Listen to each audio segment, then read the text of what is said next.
Hello people, and welcome to Crypto Exposed. Is this proof that Cointelegraph intended to sabotage Hedera's BlackRock announcement? Okay guys, so I was just doing some searching on X recently, and I came across a few posts, and I thought that I'd share this with you guys because for me, this was very, very telling, and I think this is something that you guys are going to want to see. Now, look, before I get started, I obviously did a video not long ago covering the announcement, then also covering the aftermath of the announcement, because obviously there was a whole thing about this when it all came out. And in the video that I did when I was covering obviously the aftermath of the announcement, one of the things that I was saying was like, guys, like something that we just have to be wary of here is that, you know, these people who make these articles, you know, they're human just like us, right? And they could also be invested in crypto, so they could have personal favorites. That's a very big possibility. And the other thing I said is, hey, like, you never know, like some of these, you know, big media companies, when you get to this kind of level, they could be in the pockets of networks and things like that, right? So this was something that I was addressing in the video because I was talking about Ethereum specifically. And I've got a few things that I want to show you here because, like, it's seeming to me like, you know, what I was saying, some of the stuff, like, I may have been right here. Now, don't get me wrong, I've got no actual solid proof about Ethereum, but I've definitely got something here that will make you think in regards to the whole debacle with the BlackRock announcement. So let's get into this.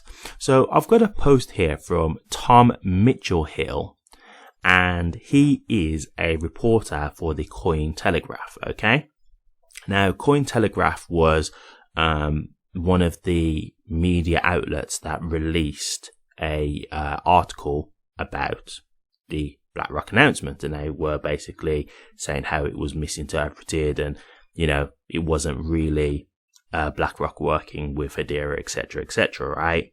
Now, I will just confirm this. It wasn't Tom Mitchell-Hill who wrote that article. I checked it before I started. I think it's Braden Lindera who wrote the actual article. But still, that's not the point. They're all working for the same company, so they all should have had this information. So I'm going to show you this post by Tom Mitchell-Hill, and then we'll get into this a little bit further. So he put, quote, because this is actually from BlackRock. So, quote, BlackRock has no commercial relationship with Hedera, nor has BlackRock selected Hedera to tokenize any BlackRock funds, unquote. Then further on, quote, as we have in the past, BlackRock will communicate directly with the public on the evolution of our digital asset strategy, unquote.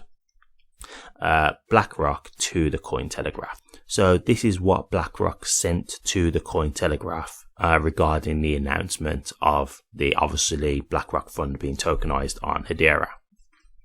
Okay, so first and foremost, as I said before, if you read the full thing and just don't just get caught by the headline, the way it was worded, it wasn't meant to mislead. It's just people getting excited and seeing what they want to see.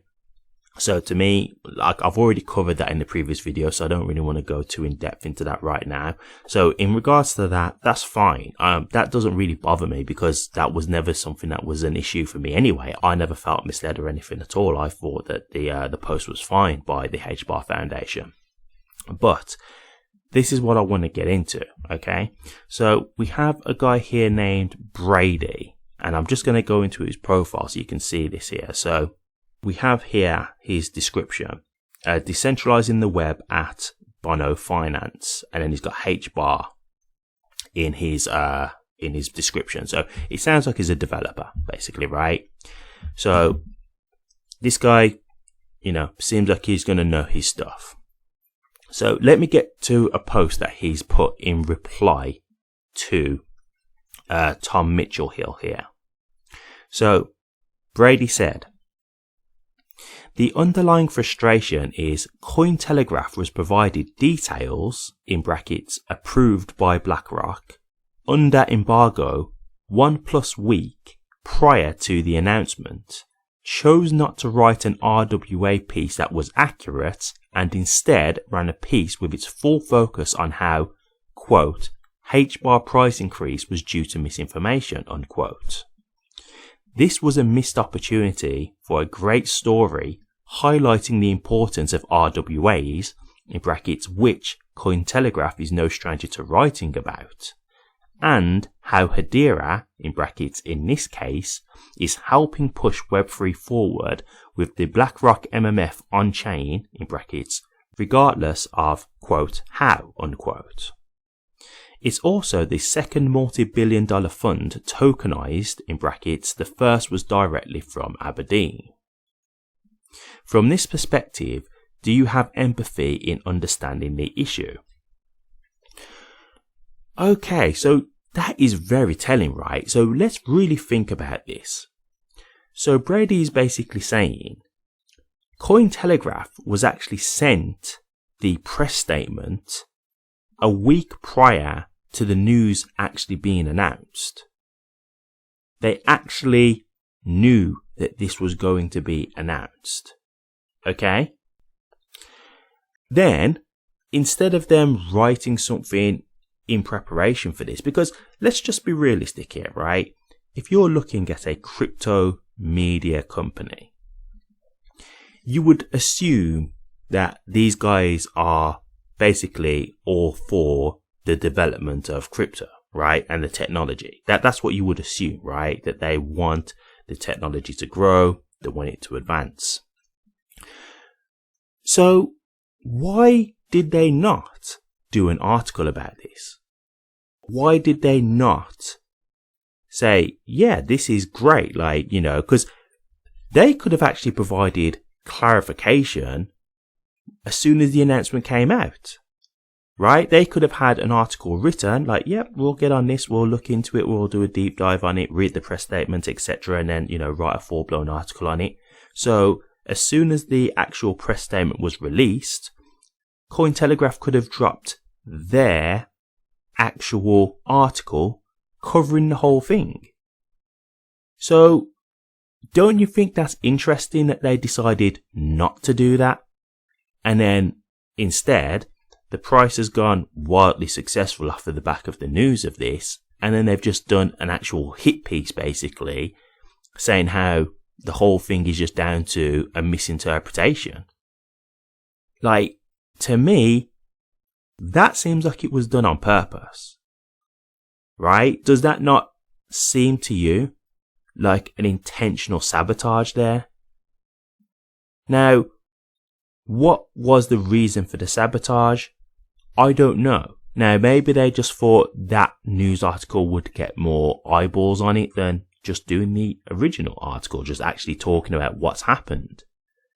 But if that's the case, again, we start to look at like journalistic integrity, right? Because if you're just like, oh, okay, I could do this article about crypto technology and this huge advancement in crypto technology, but no, I'm not going to do that because that's just not going to get as much attention. I'd rather actually do the controversial take on it and talk about how the price is going to be wildly successful, and then, you know, I'll basically shut that down. Well, you can clearly see where your morals are, right? Because you're just chasing views. And as someone who is a content creator, and I purposefully don't do hype content, I don't respect that. It's just that simple, because I'm in a position here where I could just do hype content all the time to try and get views and subscribers, and I purposefully do not do that. So there is a choice, but not everybody has the same morals and integrity as others. That's just what it is. But I don't respect that. Simple as that. And to me, it starts to make me wonder, what was all this about? Was it really just something where they just wanted to do a controversial take, a controversial article, or did they really want to sabotage the whole thing? Because if they had a week's prior notice, like, you know, like, doesn't that tell you all you need to know? So to me, this is really, really telling. And there's another part of this that I saw, and I haven't got it up right now, so I'm not going to bother like sitting here trying to sift through it to find it, but they actually mentioned, I think it was Brady again who said this. He actually said, like, they actually gave them the opportunity to interview guys from this actual project, like Archax, etc. They were saying, like, if you want to interview anyone from Hedera, Archax, etc., like, feel free, like, that's fine, just let us know. So again, like, if they needed any type of clarification on this, they could have got that. Now, we've also got that post from Tom Mitchell-Hill, who's basically confirmed that, BlackRock have said they had no direct involvement with Hedera, but they were aware of this. That is a fact. So while they may be saying that, doesn't mean that they wasn't aware of this and they didn't approve the press statement, because they did. That's just a fact. So they were involved in some way, shape or form, even if it's just them being comfortable with what was being done. But how long ago did they get that? Right? Because this is where I'm starting to think about this again from a deeper perspective. Was this a thing where they got the clarification from BlackRock well in advance and then did the article waiting for this to happen? Like, was this something where they got the confirmation from BlackRock and they said, yeah, this isn't something that we're actually doing ourselves, it's just people doing stuff on behalf of us, whatever. And then they were like, oh, okay, cool, like, all right, that's going to be a good article, we'll save that for later.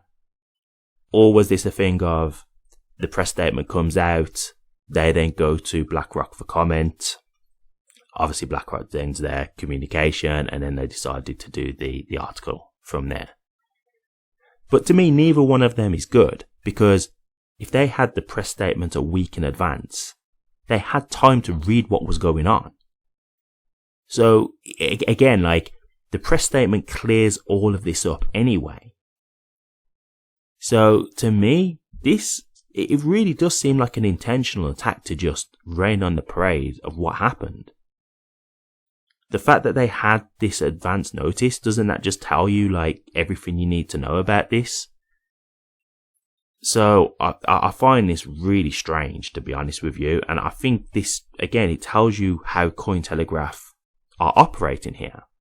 Because for me, if you're one of the main media sources in this space, you should be operating under a pro-crypto stance. So you should be wanting to look and, advocate for anything that's moving the technology forward. And what happened here with Hedera was incredible. It was an incredible step in terms of merging old traditional finance, etc., over to, the new era, digital. And so I just have to look at this and think it looks intentional at this point. It really does look intentional. So there's just one other thing I want to cover with you guys, as I was discussing this on a previous video. So this is Chris O, and this is the guy who was, salty about the whole thing. He's one of the guys who was talking about how it was misleading, etc., etc. So I'm not giving this guy too much shine here because, I'm not really a big fan of what he did, to be honest with you. But there's just a part of this that I just wanted to highlight here because it was something I was mentioning in my previous video. So this is basically in regards to a Forbes article that's recently come out. I've actually done a video covering this because it mentions XRP. So I've actually addressed this myself personally. But there's just one thing here that I want to point out that Chris has mentioned here. And I think this is, again, where we start to look at how crypto media could be benefiting from shady activity here. So just this one part I want to point out. He references a Forbes hit piece, most likely commissioned by Team Orange or Consensus. I'm not getting into anything else because he's actually trying to argue with the HBAR founding president. So I'm not really trying to read the whole thing. I just wanted to point out that one part. Now, I don't know who Team Orange is. I'll be honest with you. I've never heard of them. But if you've not heard of Consensus, Consensus is basically Ethereum. And he's actually saying commissioned by Team Orange or Consensus. Now, don't get me wrong, like, he's not saying that as a matter of fact. Obviously, that's just him speculating. But I did say this recently in my previous video. I said, guys, look, when it comes to Ethereum, when the Ripple versus SEC lawsuit was going on, we found out a lot of shady stuff with ETHgate. And it was basically Consensus and Ethereum paying the SEC to help them get a head start, basically. So I'm looking at this, and I was saying to you guys in the prior video, like, look, these guys could be like Ethereum holders, or maybe different crypto holders like Solana, whatever, right? It could be some kind of competing chain. But I'm already aware that Ethereum do shady things. And so I was very much stuck on the whole thing of Ethereum. And I said, maybe it's a thing where Ethereum are basically paying media outlets. Because, look, I said it on the prior video, but just giving you a quick review on that. When I did a search on Ethereum when the whole news came out that they were potentially getting sued, I couldn't find an article mentioning that Ethereum were going to get sued. All I saw was how they were saying that Ethereum are going to sue the SEC. And I was like, that's interesting. Why can't I see not even one article where they mention Ethereum getting sued by the SEC? Why is it all the other way around? Well, it's all about narrative, right? If people are not seeing that kind of information, or they're trying to show you the other side of it, people will get into a certain type of narrative. And so if Ethereum are paying these media outlets to basically defend them and also like slander other chains to try and make Ethereum look better, well, obviously that continues to help with Ethereum's development, right? So I think we have to accept that this is a very real possibility here. So, man, like, I'll be honest with you, just finding all this, like, it really has put a whole new perspective to me on this whole thing, because I had my thoughts on this from before, as you'd have heard if you watched my other video. But like, now seeing this as well, knowing that the Cointelegraph actually had advance notice about the BlackRock fund tokenization, like that's really, really crazy to me. It really is. The fact that they didn't choose to just do a positive piece on how this is Web3 being advanced and, moving along and what we can do with this technology, but instead just waited for the opportunity to just knock HBAR down. And we've saw what happened to the price off the back of this. Like, the price was going crazy. We completely lost the whole rally. The whole impact was just gone. So I just look at this and I'm like, is this market manipulation at this point? Because they do stay with mainstream media. Like, there's a lot of corruption out there. Like, there's bias in the news and stuff like that. And that's why we don't trust it. I'm getting to a point now where, even just crypto media, the big ones, I don't think I trust them anymore. Because it seems to me like there's potential nefarious activity going on here. Like, I really don't like what I'm seeing. And so there you go, guys. I'll leave it there. But was this an intentional sabotage? I think it's a very real possibility now. I think the fact that we have that information, I think that spins a whole new light on this. I really do. Because the opportunity was there for them to get interviews, to discuss it further, to make an incredible article, just, really pushing for the advancements of the technology, just bigging up what's going on here. And clearly they didn't take that.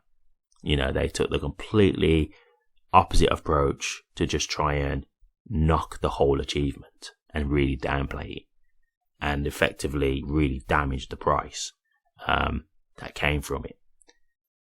And, the other thing I will just say is, like, I've seen things where something's done on Ethereum, very positive, something very similar is done on Hedera, it's like negative, like, there's more caveats to it, or, they're trying to like downplay it. So I'm seeing this kind of stuff more and more. And, seeing someone else mention that, I'm like, yeah, maybe I'm onto something here.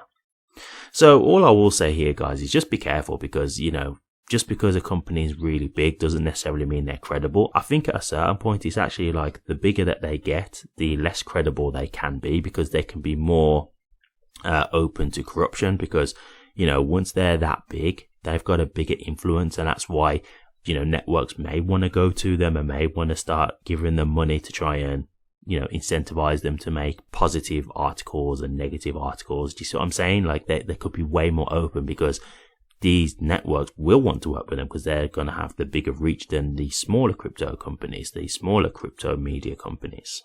So yeah, really, really interesting here, but we have to accept what we could be dealing with. And yeah, we could be dealing with a very shady space here, which I think, this is just the world, unfortunately. Like, as I said, mainstream media is also corrupt as well. It's just a shame, because this is everything that crypto wasn't supposed to be. Like, crypto was meant to get away from the corruption. It was meant to be, money that's not governed and, can't be centralized and stuff like that. So all this kind of stuff, when we're seeing how people are like manipulating things and all that kind of stuff, like it's going back to what we was trying to get away from. So it's really just taking away the whole purpose of it. So it's just a shame to see. But yeah, such is life, I guess. But yeah, guys, I'll leave it there. But make of this what you will. I just found it really interesting, and I think it just says a lot. So as I say, I'm just giving you guys the information. It's up to you guys what you want to think about it or what you do with it. But what do you guys think?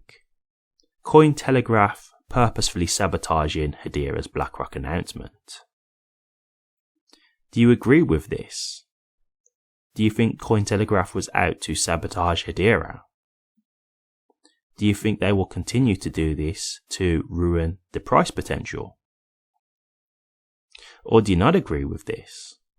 Do you not think that Cointelegraph was out to sabotage Hedera? And do you think that HBAR can recover from this price-wise? Let me know your thoughts, guys. I'd be interested to hear. Thank you very much for watching this. If you did like it, please remember to drop a comment, like, and subscribe. But until next time, take care.